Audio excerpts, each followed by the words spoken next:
Assalamualaikum dan selamat sejahtera Accounting Student Cikgu. Okay, hari ini kita sambung lagi buku catatan pertama dan hari ini Cikgu akan ajar bagaimana nak merekod buku tunai runcit. Ya, sebelum ni Cikgu dah beri penerangan sedikit berkenaan buku tunai runcit. Jadi hari ini Cikgu nak ajar bagaimana nak merekod buku tunai runcit. Baik, buku tunai runcit juga dikenali sebagai sistem panja runcit ataupun impress system. Ya, di mana sistem yang digunakan untuk mengendalikan dana tunai runcit, ya, dan dia dikenali sebagai sistem panja runcit. Menurut sistem ini, ketua juruwang akan mengeluarkan sekeping cek berdasarkan anggaran yang dibuat oleh juruwang runcit. Ya, jadi juruwang akan mengeluarkan sekeping cek, ya, setiap bulan kepada juruwang runcit, ya.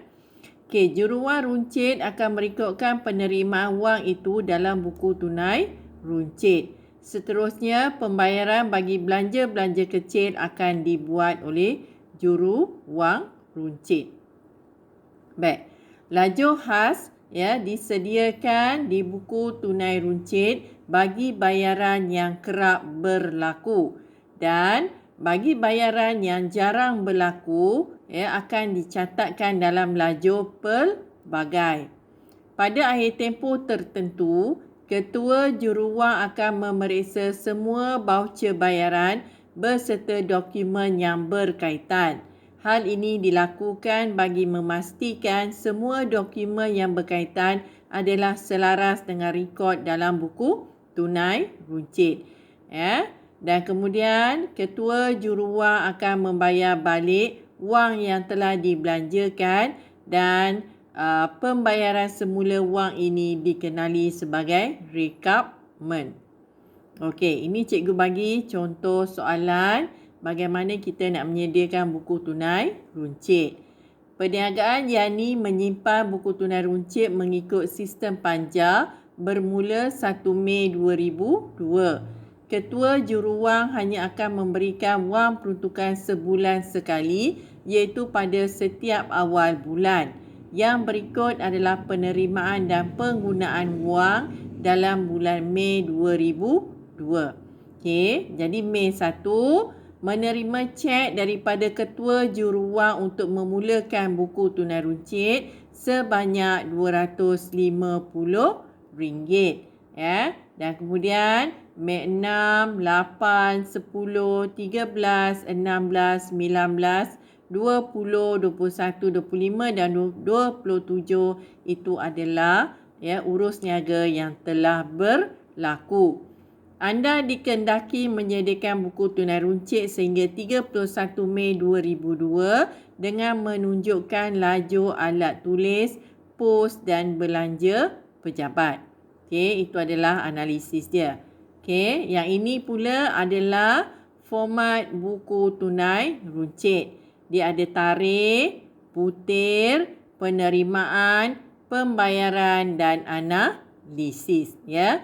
Okey, dari soalan tadi dia minta kita buat analisis iaitu alat tulis, pos dan belanja pejabat. Okey, kita mulakan bagaimana nak merekod buku tunai runcit.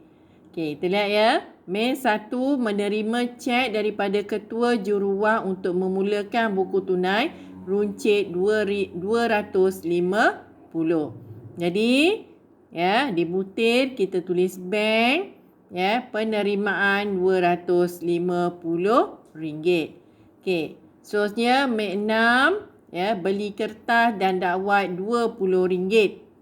Ya, jadi kita masukkan Mei 6, kertas dan dakwat dan letak di bahagian pembayaran RM20 dan analisis ialah alat tulis sebab kertas dan dakwat.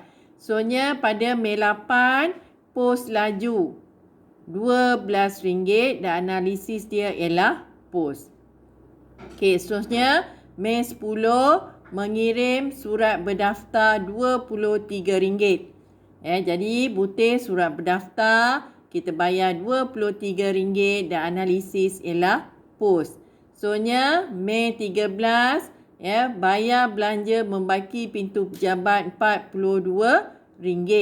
membaiki pintu pejabat RM42 dan analisis ialah belanja pejabat. Okey, soalnya pada Mei 16, perabot pejabat 1,600. Perlukah kita catat dalam buku tunai runcit? Ya, tidak perlu kerana jumlah dia adalah besar. Ya, dan kalau jumlah yang besar begini, kita kena catatkan dalam buku tunai. Kerana buku tunai runcit ialah belanja-belanja yang kecil sahaja. Jadi, kalau yang belanja yang besar, kita catat dalam buku tunai. Jadi, kita terus dengan Mei 19. Beli fail RM20. Jadi, fail RM20. Analisis ialah alat tulis. Soalnya Mei 20 beli stem RM10. Butir dia stem. Belanja pembayaran RM10. Dan analisis ialah pos. Upah cuci tingkap pejabat RM60. Dan analisis dia ialah belanja pejabat. Soalnya Mei 25 baiki lampu pejabat RM28. RM28 dan analisis dia ialah belanja pejabat. Soalnya alas meja pejabat RM16 dan analisis dia ialah belanja pejabat. Okey, bila kita dah masukkan semua urus niaga belanja yang kecil ni, kita jumlahkan berapakah yang telah kita belanjakan, iaitu di lajur pembayaran. Okey, bila kita jumlahkan, kita dapat kita telah belanjakan sebanyak RM231.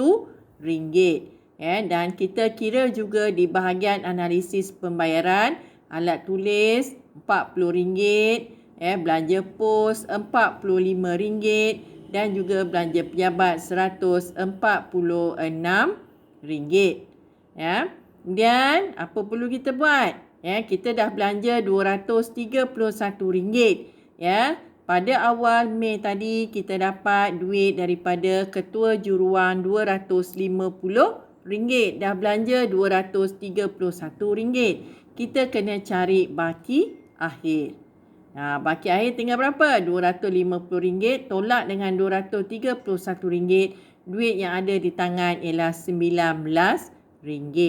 Okey. Jadi pada akhir bulan Mei, ketua juruwang perlu membayar semula jumlah yang telah kita belanjakan, iaitu proses ini kita panggil recapment. Okey, berapakah jumlah yang perlu dibayar? Ya, RM231 yang telah kita gunakan tadi.